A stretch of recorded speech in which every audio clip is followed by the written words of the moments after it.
Welcome back to another This Week in Warframe. This is going to be from October 29th to November 5th. There is a lot going on this week in Warframe, though it doesn't seem like it. We're going to cover it all. Starting with the current live stream schedule for the QTCC event. This week we're looking at Monday, October 30th. You can see the streams that are available for the drops right here. And then on Tuesday, October 31st, it will be from 10 a.m. to 6 p.m. with the finale on Warframe's channel.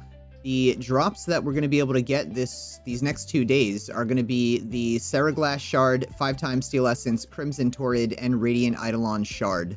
Reminder for you guys to get every Conqueror item from previous years in the in-game market for 1 credit until December 31st, 2023. And because this community is a beast, we have unlocked all rewards up to 105,000 currently. So I'm going to go over all the rewards right now and when we're expecting them, because a lot of them are going to actually be this week. So the first thing is at the $10,000 tier, we unlocked the Conqueror 2023. If you guys put this in the redeem code section in the in-game market, you're going to wind up getting the United Sigil and the United Glyph. Now we have 4 items to look forward to on November 1st. The first is the 2023 Community Display. The second is 1x Warframe slot and 2x weapon slots. Third is the Conqueror UI background. And the fourth is the Conqueror UI theme. Now all of these are going to be available just for logging in on November 1st. Then on Friday, November 3rd, we have a 3x Forma built alert. And we'll also have an alert for a built Umbra Forma on November 3rd. As far as the Conqueror leg ribbon, which we unlocked at 100,000, it's not saying when exactly we're going to be able to get this in the in-game market for 1 credit. It just says until December 31st, so I would keep an eye out starting November 1st to see if we can actually find this in the in-game market. This week, we're also going to have Zephyr Prime and Chroma Prime wind up back in the vault, and we will have Octavia Prime and Nezha Prime coming out with Prime Resurgence. The weapons they're going to have is going to be the Guandao Prime, the Zakti Prime, the Tenora Prime, and the Pandero Prime. Also want to point out that the Ruhan Prime Ephemera, which is a pretty crazy looking ephemera, is also going to be out, and you can acquire that with Regal Aya. You know, you can earn free in-game items from me directly by watching me on Twitch. Warframes, weapons, mods, and more. I'm live every day. Type !free in my Twitch chat and check out the How It Works link. All questions are answered there. Cross Dojos are also now available, which means any platform you are on does not matter anymore. You could join anybody's clan currently. Since 2015, the only requirement to join my clan has always been just getting 50 hours in my streams, if you were looking to join a fully built clan that is active. And I'm really excited to finally utilize this stadium room that I built here. This took about 5 weeks and more hours than I can possibly remember, and I'm looking to have contests here, and hopefully in 2024, it does not take too long throughout the year before they can introduce cross-trade, because then it would be really nice to be able to give winners on any platforms any type of rewards for any of these fashion shows that we could have. There was a quick Q&A this week with Warframe, and there were some really awesome questions and answers that we wound up getting. So the first is, will there be any Narmer content in the future? Rebecca answered yes. Is there a potential for more expressive, flashy Tenno abilities? Rebecca also said yes. Are there plans for more Incarnon Genesis? Rebecca said, not this year, but next. So that's awesome. Looking forward to more Incarnon Genesis adapters, absolutely. Next, are there any thoughts to add some story quests in between Voice Prize and Second Dream, or is this time frame of Warframe a bit of a done and dusted sort of situation? Rebecca said, we are aiming to, yes. We have plans to tighten this up. And finally, we have, can we expect any other 90s bangers in the 1999 update? D. Eric replied, 1999 will have a lot of custom composed 90s influenced cues. I don't know about you guys, but I am really excited for this. I absolutely cannot wait for this to come out. As we get into this weekly's resets, reminder that the call missions are completely, revamped. Call is a lot faster, and there is stock hidden throughout the missions, making it kind of worth replaying, so you can keep getting stock every time you do the call missions. Up to 10 per mission. If you speedrun it, it's potentially worth doing it. But call this week is at the Prism Murex, and he's got Deathless, Bomb Run, Break Narmer Veils, Defeat Venkatal, and Gene Stamp Collection, and Helion kills if you have never missed a call mission before. Shipper over here has himself a Crimson Archon Shard, And if we head over to navigation, we're looking at the Archon hunt this week, having a Amber Archon shard, with the missions being a spy, a defense, and a showdown against Archon Nira. So Nabarus is still here for another 2 days and 14 hours. We have the reminder for weekly Maru's Ayatan treasure hunt. The Steel Path missions are defense, assassination, exterminate, and mobile defense.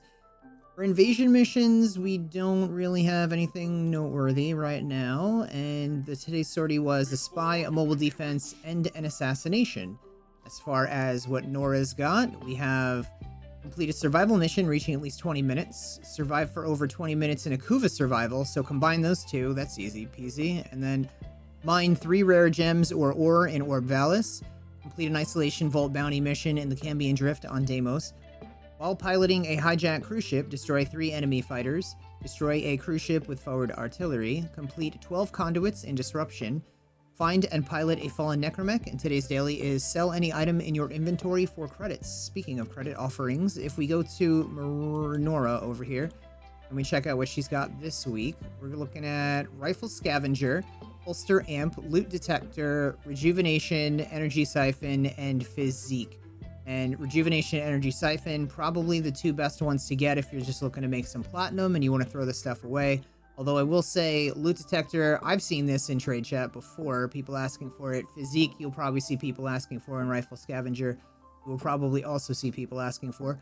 We also have Purifying Flames for Ember, Singularity for Nyx, Prism Guard for Mirage, Recharge Barrier for Volt, Brainstorm for the Bricata, and Rumbled for Atlas. As far as our Steel Path Circuit rewards goes, we have the Bratton, Lato, Skana, Paris, and Kunai Incarnon. And for the normal part of this, we have ourselves Necros, Valkyr, and Oberon. Krethis this week has Arcane Intention today for 10 Pathos Clamps. She has a Companion Weapon Riven for 20 Pathos Clamps. We have a Shotgun Riven mod for 15 Pathos Clamps. Primary Arcane Adapter for 25. I would skip that, just get it from Teshin with Steel Essence. We have a Forma for 10 Pathos Clamps, and we have our typical 5,000 Kuva for 10 Pathos Clamps. Reminder to stop by Archimini and Yanta, grab your Void Plume Pinion if you can, and check out her 35,000 Kuva for 5 Void Plume Pinions. Easy peasy. Steel Path Honors with Teshin this week. We're looking at a Veiled Riven Cipher for 20 Steel Essence, and a Kit Gun Riven mod for 75 Steel Essence. And everybody's favorite crusty butt topper, we have Browse Merchandise. He has a Tenet Ferox, 43% magnetic. You can skip that. We have a Tenet Grigori, 47% impact. Anything 46 or higher is good. But it is impact, so maybe not super important. Radiation, 30% on the Livia. We have the Exec with Radiation, 27%. And we have an Agendis, 45% heat. So most of this stuff you can probably skip. Iron Wake, we have 2 Riven mods, remember to get with your 10 Riven slivers. Got ourselves a Zaw Riven, could have done without it. We got ourselves a Kick Gun Riven, glad I didn't pick up the other one. Also 35,000 Kuva for 10 Riven slivers, and the 150,000 credits for 5 Riven slivers.